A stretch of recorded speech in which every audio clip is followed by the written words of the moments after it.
আমন্ত্রণ জানাচ্ছি চট্টগ্রাম প্রতিদিনের সংবাদে। দর্শক, আপনাদের সাথে আছি আমি ফয়সাল মাহমুদ। জামায়াতে ইসলামীকে জড়িয়ে কওমি মাদ্রাসা নিয়ে মিথ্যাচার করছে একটি মহল, অভিযোগ করেছেন দলটির আমির ডক্টর শফিকুর রহমান।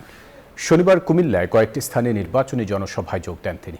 সকালে 14 গ্রাম পাইলট স্কুল মাঠে জনসভায় বক্তব্য রাখেন। পরে নিমসার ও দাউদকান্দিতে পথসভায় অংশ নেন জামায়াত আমির।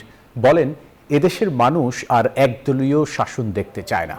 13 তারিখ থেকেই বাংলাদেশের মানুষ পরিবর্তন চায়। ভোটে জিতলে দেশ গঠনে পরাজিতদেরকেও সঙ্গী করা হবে বলে জানান তিনি।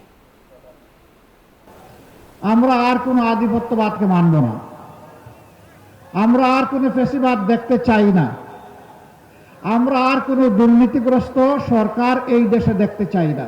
দেশ পরিচালনার সুযোগ পেলে আমরা কওমি মাদ্রাসা বন্ধ করে দেব। আমরা বিভিন্ন মসজিদ থেকে কওমি পড়ে যারা এখানে এসেছেন তাদেরকে বের করে দেব। আমি আল্লাহকে সাক্ষী রেখে বলছি, এগুলো সম্পূর্ণ মিথ্যা। কোনো আধিপত্য শক্তি আসন্ন নির্বাচন বানচালের ষড়যন্ত্র করতে চাইলে জুলাইয়ের মতো বাংলাদেশের মানুষ তাদের প্রতিহত করবে, এমনটি বলেছেন এনসিপির আহ্বায়ক নাহিদ ইসলাম। বলেন, আগামী সরকার নির্ধারণ করবে জনগণ। শনিবার কুমিল্লার 14 গ্রামে 11 দলীয় জোটের জনসভায় এসব কথা বলেন তিনি। বাংলাদেশের সরকারকে ক্ষমতায় আসবে, সরকারকে গঠন করবে, তা নির্ধারণ করবে একমাত্র বাংলাদেশের জনগণ। যদি কোনো আধিপত্যবাদী শক্তি চেষ্টা করে এই সরকার এই নির্বাচনকে তারা হস্তক্ষেপ করার চেষ্টা করে, তাদের বিরুদ্ধে বাংলাদেশের জনগণ দাঁড়াবে।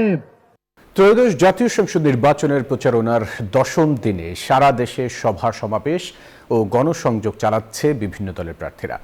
সকালে কক্সবাজার 1 আসনের ধানের শীষের প্রার্থী সালাউদ্দিন আহমদ পৌরসভা এলাকায় ব্যাপক গণসংযোগ চালান, যান ভোটারদের দ্বারে দ্বারে।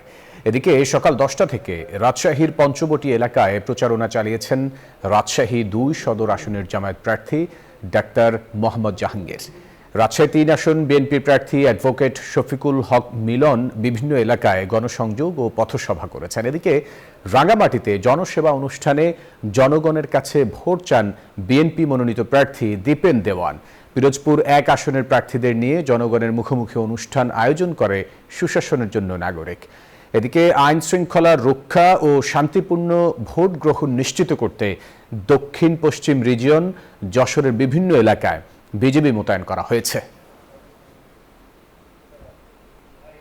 এই গণতন্ত্র যাতে ভবিষ্যতে আর কোনোদিন হুমকির মুখে না পড়ে, আমাদের ভোটাধিকার আদায়ের জন্য যাতে আর কোনোদিন রক্ত না দিতে হয়, সেজন্য আমাদেরকে এইবারে সঠিকভাবে সিদ্ধান্ত নিতে হবে। বাংলাদেশের রাজনৈতিক দলের পক্ষে, বাংলাদেশের পক্ষের শক্তির পক্ষে, মুক্তিযুদ্ধের পক্ষের শক্তির পক্ষে। দুবাই ভিত্তিক ডিপি ওয়ার্ল্ডকে ইজারা দেওয়ার প্রক্রিয়া বন্ধের দাবিতে বিক্ষোভ করেছে চট্টগ্রাম বন্দরের শ্রমিক সংগঠনের নেতাকর্মীরা। শনিবার সকাল 8টা থেকে বন্দরের ভেতরে পণ্য উঠানামা বন্ধ করে দেয় আন্দোলনরত শ্রমিকরা। ধর্মঘটের প্রতি সমর্থনের পাশাপাশি স্কোপের কর্মসূচি ঘোষণা করেন ট্রেড ইউনিয়ন কেন্দ্র চট্টগ্রাম জেলার সভাপতি ও শ্রম সংস্কার কমিশনের সদস্য তপন দত্ত। এদিকে ক্ষতির মুখে পড়ার শঙ্কার কথা জানিয়েছেন ব্যবসায়ীরা। দর্শক, এই ছিল নিউজ 24 চট্টগ্রাম প্রতিদিনের সংবাদে। এতক্ষণ সাথে থাকার জন্য ধন্যবাদ সবাইকে।